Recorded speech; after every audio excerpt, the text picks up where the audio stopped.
여러분 안녕하십니까? 뉴스투데이 제주입니다. 제주시 노영동에 170m 높이의 초고층 카지노 빌딩 드림타워가 결국 들어서게 됐습니다.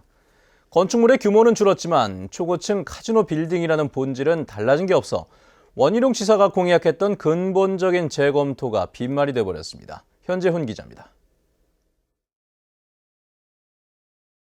초고층 카지노 빌딩이 제주시 노영동에 세워집니다. 제주도 건축교통통합심의위원회는 동아투자개발이 제출한 38층 169m 높이의 쌍둥이 빌딩을 신축하는 건축허가 변경 계획을 심의하고 교통대책을 보완하는 조건으로 통과시켰습니다.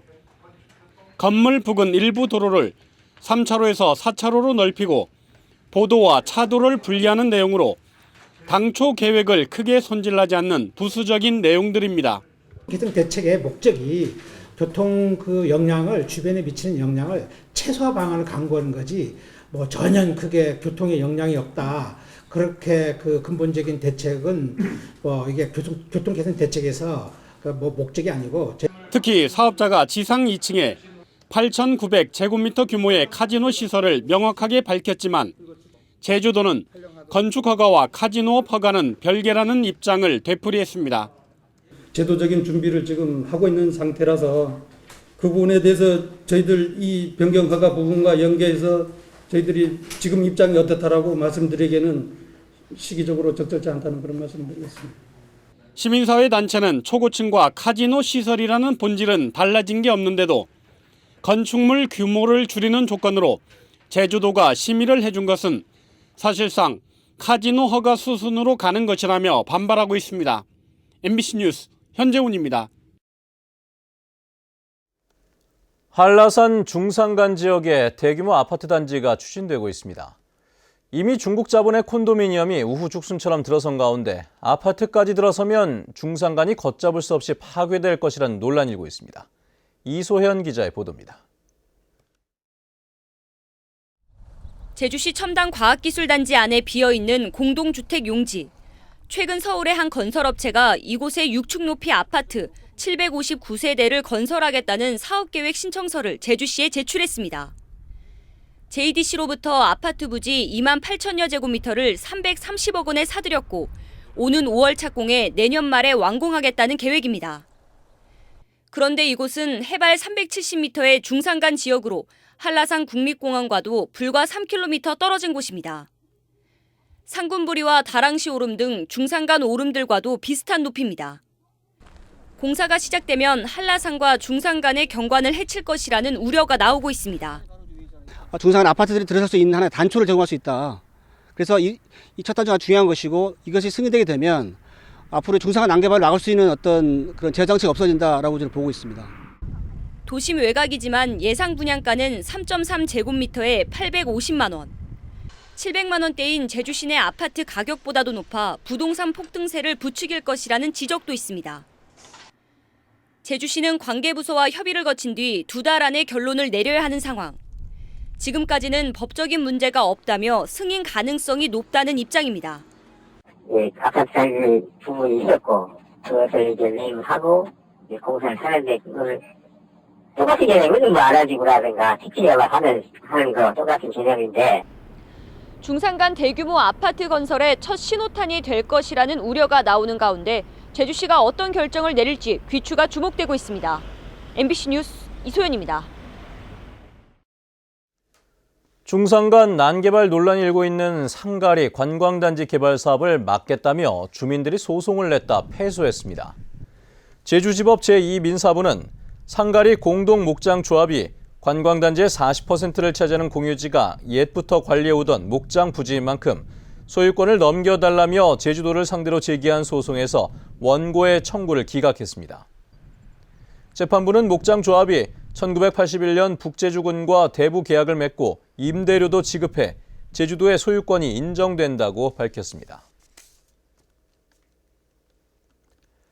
전국적으로 항운노조를 둘러싼 비리가 끊이지 않고 있는데요. 제주 항운노조에서 채용 비리 의혹이 또다시 제기돼 검찰이 수사에 착수했습니다. 김현선 기자가 보도합니다. 연간 1,000만 톤이 넘는 화물이 드나드는 제주항. 이곳에서 화물을 나르는 하역 작업은 제주 항운노조가 물류업체와 계약을 맺고 공급한 노무자들이 맡고 있습니다. 노조가 노무자를 사실상 채용하고 조합원이 아니면 일을 할 수 없는 노무 독점권이 관행으로 이어져 온 것입니다.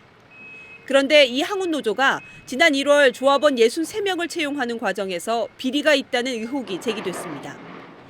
적으면 몇백만 원, 많으면 몇천만 원까지도 가능한 일입니다. 이번에 들어온 신관들도 보면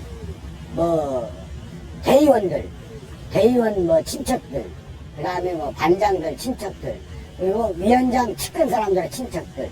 이에 따라 검찰은 제주 항운노조 사무실과 새마을금고, 임원 자택 등 4곳을 전격적으로 압수수색했습니다.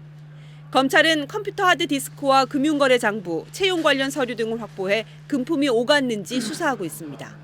저기는 없는데 어디 상수리 없어가지고요. 처리가 하는 게 없습니다. 검찰은 지난 2005년에도 제주 항운노조 위원장이 신규 조합원들에게 가입비 명목으로 12억 원을 받았다며 직업안정법 위반 혐의로 기소했습니다. 검찰은 이번에 확보한 압수물 분석이 끝나는 대로 관련자들을 소환해 채용 비리의 실체를 밝혀낼 계획입니다. MBC 뉴스 김현선입니다. 풍력발전 사업자가 토지주에게 뇌물을 건넨 혐의로 검찰 수사를 받고 있는 어음 풍력발전지구 개발 사업을 제주도가 승인 고시했습니다. 제주도는 검찰 수사는 개인적인 비리 혐의인 만큼 사업 허가에 영향을 미치지 않는다고 밝혔습니다. 한화건설 등이 추진하고 있는 어음 풍력발전지구에는 오는 2017년까지 670억 원이 투입돼 풍력발전기 8대가 들어설 예정입니다.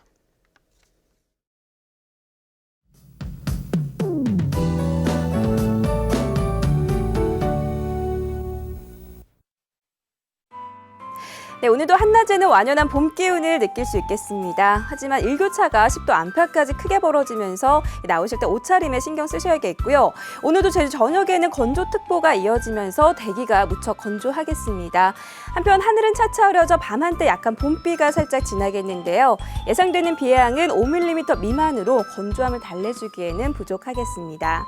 이 주말인 내일은 대체로 구름 많은 가운데 오후에는 산발적으로 빗방울이 떨어지는 곳이 있겠고요. 다행히 비 양이 많지는 않아서 활동하는 데 큰 지장은 없겠습니다. 다음은 자세한 지역별 날씨입니다. 출근길 북부 지역의 기온 7도 내외, 낮 기온은 14도에서 15도로 어제보다 2도가량 높겠습니다. 오늘 아침 서부 지역은 동네별 기온차가 조금 나고 있는데요. 다행히 낮부턴 예년 이맘때 기온을 보이겠습니다. 네, 남부 지역의 기온 7도 내외로 출발해서 낮 기온은 16도까지 크게 오르겠고요. 현재 성산과 표선의 기온 4도, 구자 5도, 낮 기온은 14도에서 15도가 예상됩니다. 네, 산간에는 엿새째 건조특보가 이어지고 있으니까요. 등산객들은 작은 불씨에도 각별한 주의가 필요하겠습니다. 섬지역도 구름 많은 가운데 평년만큼 따뜻한 날씨를 보이겠습니다. 네, 해상에는 남쪽 먼바다를 중심으로 오후부터 물결이 높게 일겠습니다. 현재 김포와 인천공항에는 안개가 낀 가운데 그 밖의 공항 대체로 맑은 모습입니다. 네, 앞으로 기온이 꾸준히 오르면서 이번 주말에도 나들이하기 좋겠고요. 다음 주 수요일에는 비 소식이 있습니다. 날씨였습니다. 어제 오후 4시쯤 서귀포항 해상에서 신원이 확인되지 않은 남성의 시신이 발견됐습니다. 숨진 남성은 키 175cm 정도로 검정색 운동화만 착용하고 있었으며 시신은 부패가 심한 상태였습니다. 해경은 시신을 부검해 정확한 사인을 조사할 예정입니다. 제주 해군기지 반대 운동을 하다 벌금을 내지 않은 강정마을 주민이 경찰에 처음으로 긴급 체포됐습니다. 서귀포경찰서는 어제 오후 서귀포시 중정로에서 공무집행 방해죄로 벌금형을 받은 뒤 벌금 미납으로 수배된 41살 윤모 씨를 긴급 체포했습니다. 지금까지 강정마을 주민들에게 선고된 벌금은 4억 원으로 강정마을회는 마을회관을 팔아 대신 내는 방안을 논의하고 있습니다. 학교 비정규직 노동조합과 제주도 교육청의 임금 협상이 타결됐습니다.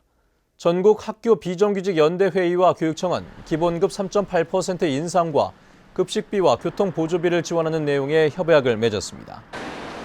양측은 지난해 11월부터 20여 차례 실무 협의를 벌여왔고 협상이 난항을 겪으면서 급식 종사원 등을 중심으로 파업을 벌이기도 했습니다. 제주 4.3 사건 희생자 유해 신원 확인 작업이 탄력을 받을 것으로 보입니다.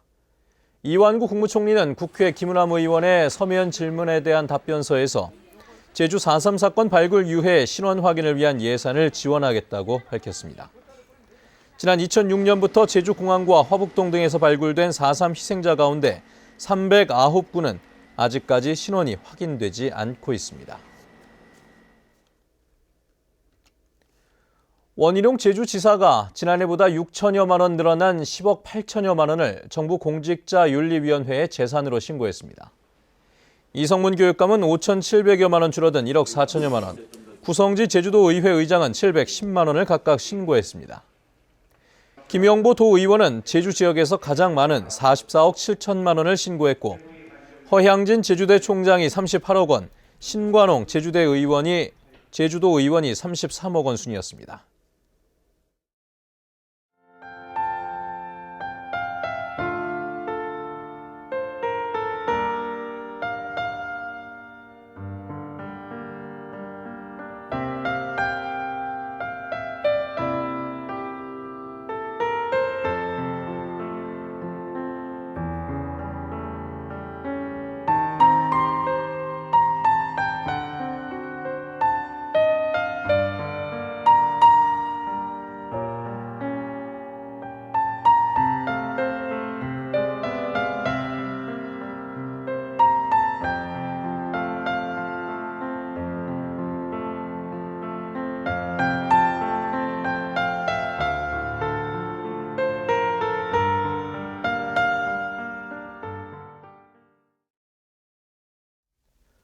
네, 뉴스투데이 제주를 마칩니다. 시청해주신 여러분 고맙습니다.